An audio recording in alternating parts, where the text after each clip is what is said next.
India England test series का हो चुका है डी एंड और सीरीज रही 2-2 से बराबर। अगर मुझसे कोई पूछे इस सीरीज का असली विनर कौन है तो वो है यंग टीम इंडिया। रनों के मामले में शुभमन गिल सबसे आगे, विकेट के मामले में मोहम्मद सिराज सबसे आगे। और बात करें नोकझोंक की तो नोकझोंक में भी ये यंग टीम इंडिया सबसे आगे। तो आज हम बात करने वाले ऐसे 5 मोमेंट इंडिया इंग्लैंड सीरीज में जो दोनों टीमों के बीच में नोकझोंक हुई, उसमें कौन आगे रहा, इंडिया या इंग्लैंड।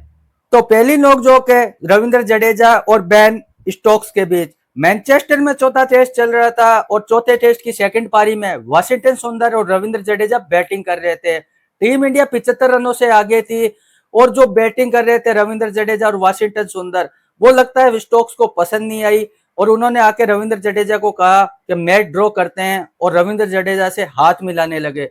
रविंद्र जडेजा ने उनका प्रस्ताव हाथों हाथ नकार दिया। उन्होंने कहा ये क्रिकेट चल रहा है, ये कोई गली क्रिकेट नहीं, ना ही हम दोस्त है और ना ही तुम एम्पायर जो तुम ये फैसला करोगे कि हम ड्रॉ के लिए हाथ मिलाए। ये तीखी बहस टीम इंडिया को आगे सीरीज लेवल करने में बहुत काम आई। तो भाई दूसरी नोकझोंक हुई मोहम्मद सिराज और जो रूट के बीच में। मोहम्मद सिराज जो कि अपनी आक्रामक गेंदबाजी के लिए जाने जाते हैं और स्लेज करना मोहम्मद सिराज को अच्छी तरह आता है, क्यों सिराज के गुरु है विराट कोहली। विराट कोहली ने सिखाया है कि स्लेज कैसे किया जाता है। तो जो रूट को सिराज ने स्लेज किया तब दोनों के बीच में तीखी बहस हुई और जब दिन के अंत में जो रूट आउट हुए तो उसमें सिराज ने अहम भूमिका निभाई थी और उस समय ये तीखी बहस कुछ ज्यादा ही बढ़ गई थी। तो भाई तीसरी और मेरी सबसे फेवरेट नोकझोंक है इस सीरीज की, आकाशदीप वर्सेस बेन डकेट। तो जब बेन डकेट बैटिंग कर रहा था तो आकाशदीप को इधर उधर उल्टे सीधे शॉट लगा रहा था और आकाशदीप को बेन डकेट ने कहा कि तू मुझे आउट नहीं कर पाएगा, लेकिन आकाशदीप ने उसे जवाब दिया वापस आउट करके।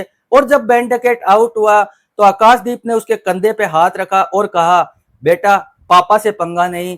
ये बहस कुछ आगे भी बढ़ सकती थी लेकिन राहुल ने बीच बचाव करके इस बहस को वहीं रुकवाया। चौथी नोकझोंक हुई शुभमन गिल और इंग्लैंड के ओपनर्स के बीच में। लॉर्ड्स टेस्ट का तीसरा दिन चल रहा था और इंग्लैंड की टीम दिन के अंत में बैटिंग करने आने वाली थी। टीम इंडिया उस दिन 3 ओवर डालना चाहती थी। शुभमन गिल ने सोचा अगर हम इस दिन 3 ओवर डाल देंगे हो सकता है हमें इंग्लैंड के 1-2 विकेट मिल सकते हैं, लेकिन इंग्लैंड की टीम 1.5 मिनट देरी से आई और उसके बाद आके ग्राउंड पर टाइम वेस्ट करने लगी। ये चीज शुभमन गिल को पसंद नहीं आई और शुभमन गिल ने इंग्लैंड की टीम को दिखाई अपनी औकात। उन्होंने कहा टाइम वेस्ट करने से कुछ नहीं होगा, ये मर्दों का खेल है, मर्दों की तरह खेलो। तो भाई पांचवी नोकझोंक है प्रसिद्ध कृष्णा वर्सेस जो रूट। जब पांचवा टेस्ट चल रहा था तो दोनों ही टीमें यह मैच जीतना चाहती थी और एक दूसरे को स्लेज कर रही थी। जो रूट जो कि अक्सर शांत रहते हैं वो प्रसिद्ध कृष्णा से उलझ गए और विवाद इतना बढ़ गया कि एम्पायर धर्मसेना को बीच में आना पड़ा। लेकिन ये सीरीज की जो नोकझोंक थी इस सीरीज को मेरा फेवरेट सीरीज बना दिया, क्यों इतनी नोकझोंक मैंने किसी सीरीज में नहीं देखी, इतना ड्रामा मैंने किसी सीरीज में नहीं देखा। तो ये बताता है कि गंभीर एरा स्टार्ट हो चुका।